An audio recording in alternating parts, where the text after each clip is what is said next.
მინდა აქ კიდევ ერთი დაცვის თანამშრომელი იყო და ის მინდა რომელიც შემომივარდა მიმღებში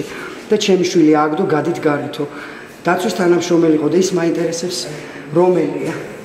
ეს პიროვნება ეს იყო და მეორეც დაცვის თანამშრომელი იყო როგორც გითხრა თანამშრომელი ვარო და გენსპექციას დაურეკე დაგირე კამერა და შეამოწმებე მომავდამი შვილი ვარ და მე მაგინეებს შვილი ყავს ზემოთ ვერტირი ვარ ვერტირი ვარ შუს ვერტირი ვარ სტაბილურად ძიმე მდგომარეობა აქვს აპარატიაში ერთები მდგომარეობა სტაბილურად ძიმე აპარატია ჯანმრთელობისთვის საშიშრო იმიტომ რომ რეანიმაცია